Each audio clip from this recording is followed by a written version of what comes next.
Shalom, selamat pagi. Perkenalkan, nama saya Yanti Teva, NIM 10220210155,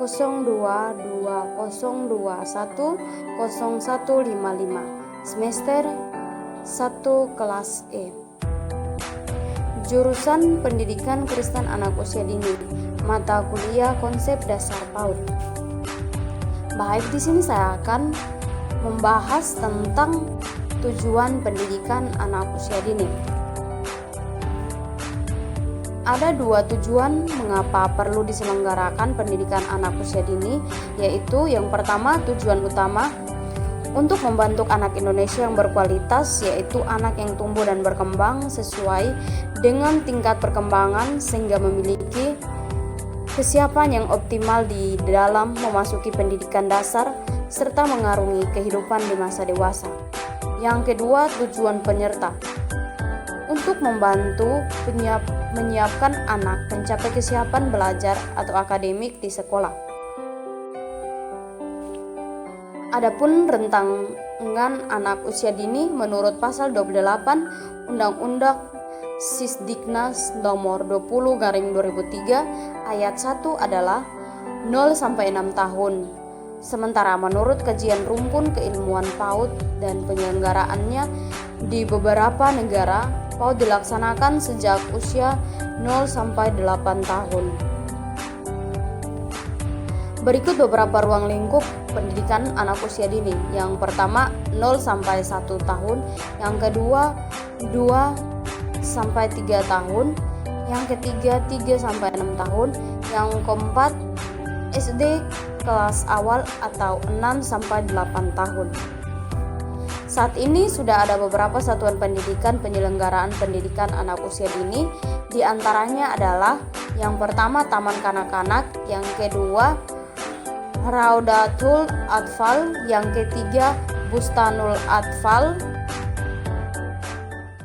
yang keempat kelompok bermain, yang kelima Taman Penitipan Anak-anak, yang keenam satuan PAUD sejenis, yang ketujuh sekolah dasar kelas awal, yang kedelapan bina keluarga balita, yang kesembilan pos pelayanan terpadu atau posyandu, yang ke-10 keluarga, yang ke-11 lingkungan. Tidak bisa dipungkiri, pendidikan anak usia dini merupakan pendidikan yang sangat mendasar dan strategis dalam pembangunan sumber daya manusia. Tidak mengherankan apabila banyak negara menaruh perhatian yang sangat besar terhadap penyelenggaraan pendidikan ini, dan dalam pelaksanaannya diperlukan sinergitas antara tenaga pengajar, tenaga penyerta, dan anak pendidik demi mendapatkan hasil yang maksimal. Fungsi pendidikan anak usia dini. Berikut ini fungsi dari PAUD atau pendidikan anak usia dini. Yang pertama, fungsi sosialisasi. Fungsi ini berperan dalam membantu agar anak melakukan sosialisasi dengan baik, berperan jika anak di rumah berbeda dengan anak di rumah saja. Mereka tidak bertemu teman sebanyaknya nanti untuk bermain dan sosialisasi.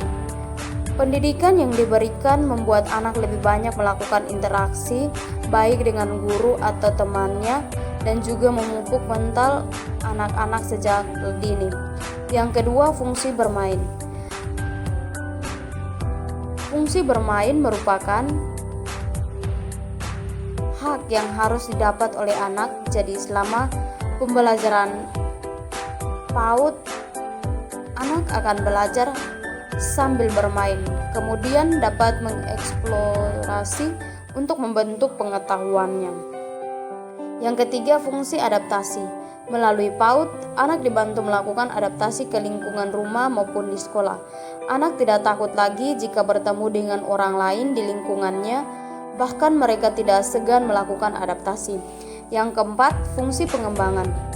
Fungsi pengembangan membantu anak agar mengetahui potensi yang dimilikinya. Berbagai rangkaian kegiatan di PAUD mampu menumbuhkan potensi anak.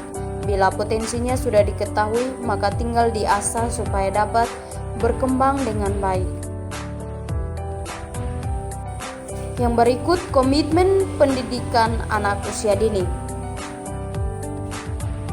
Pendidikan yang berkualitas seharusnya pemerintah lebih sering mengadakan penyuluhan tentang pentingnya hidup sehat, memperhatikan tentang kualitas dari pendidikan, memberlakukan serta mempertegas undang-undang tentang eksploitasi dan kekerasan terhadap anak. Secara internasional, perhatian terhadap pendidikan anak usia dini semakin serius sejak dicanangkannya. Yang pertama, Education for All atau pendidikan untuk semua. Di Jomtien, Thailand, 1999 yang memperjuangkan kesejahteraan bagi anak di seluruh dunia. Education for all pendidikan untuk semua yang menyepakati perlunya pendidikan untuk semua orang sejak lahir sampai menjelang ajal. Yang kedua, Convention on the Right of the Child menegaskan perlunya perlindungan dan perkembangan anak dalam layanan pendidikan dasar dan keaksaraan. Yang ketiga, De Salmansa Statement di Spanyol tahun 1994, pemenuhan kebutuhan bagi anak-anak berkebutuhan khusus termasuk kebutuhan pendidikan.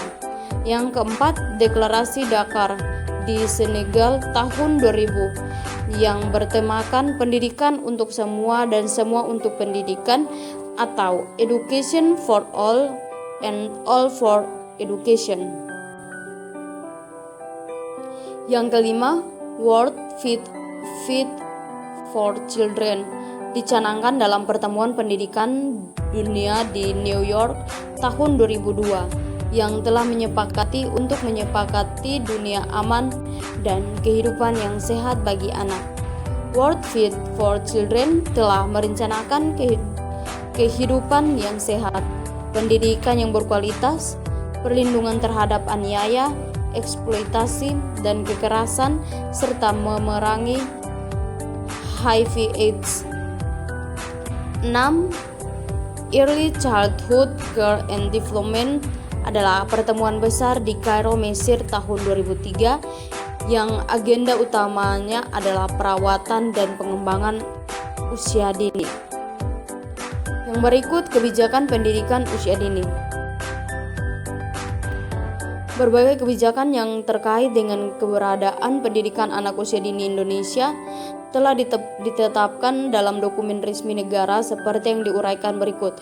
Yang pertama, pembukaan Undang-Undang Dasar 1945, terdapat kutipan yang berbunyi, kemudian daripada itu, untuk membentuk suatu pemersatuan negara Indonesia yang berkedaulatan rakyat, mencerdaskan kehidupan bangsa, ikut melaksanakan ketertiban dunia yang berdasarkan kemerdekaan, perdamaian abadi, dan keadilan sosial.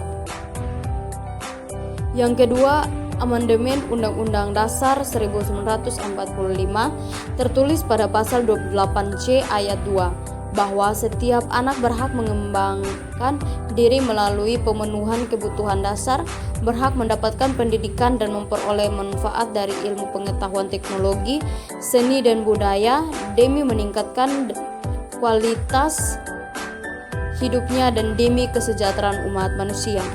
Yang ketiga, Undang-Undang Dasar Perlindungan Anak. Selanjutnya dalam Undang-Undang Republik Indonesia Nomor 20 Tahun 2003 tentang Sistem Pendidikan Nasional. Yang keempat, amandemen Undang-Undang Dasar 1945 Pasal 28B ayat 2 dinyatakan bahwa setiap anak berhak atas kelangsungan hidup, tumbuh dan berkembang serta berhak atas perlindungan dari kekerasan dan diskriminasi. Yang kelima, Undang-Undang Nomor 23 Tahun 2002 Pasal 9 ayat 1 tentang perlindungan anak dinyatakan bahwa setiap anak berhak memperoleh pendidikan dan pengajaran dalam rangka pengembangan pribadinya dan tingkat kecerdasannya sesuai dengan minat dan bakatnya. Yang keenam, Undang-Undang Nomor 20 Tahun 2003 tentang Sistem Pendidikan Nasional Bab 1 Pasal 1 Butir 14 dinyatakan bahwa pendidikan anak usia dini adalah suatu upaya pembinaan yang ditujukan kepada anak sejak lahir sampai dengan usia 6 tahun yang dilakukan melalui pemberian rangsangan pendidikan untuk membantu pertumbuhan dan perkembangan jasmani dan rohani agar anak memiliki kesiapan dalam memasuki pendidikan lebih lanjut. Sedangkan pada pasal 28 tentang pendidikan anak usia dini dinyatakan bahwa pendidikan anak usia dini diselenggarakan sebelum jenjang pendidikan dasar. Pendidikan anak usia dini dapat diselenggarakan melalui jalur pendidikan formal, non-formal, dan atau informal. Pendidikan anak usia dini jalur pendidikan formal, TK, RA atau bentuk yang sederajat. Pendidikan anak usia dini jalur pendidikan non-formal, KB, TPA atau bentuk lainnya sederajat. Pendidikan usia dini jalur pendidikan informal, pendidikan keluarga atau pendidikan yang diselenggarakan oleh lingkungan dan ketentuan mengenai pendidikan anak usia dini sebagaimana dimaksud dalam ayat 1, ayat 2, ayat 3, dan ayat 4 diatur lebih lanjut dengan peraturan pemerintah. Yang berikut sejarah PAUD di Indonesia. Kehadiran PAUD di Indonesia sesungguhnya dimulai sejak sebelum kemerdekaan. Pada masa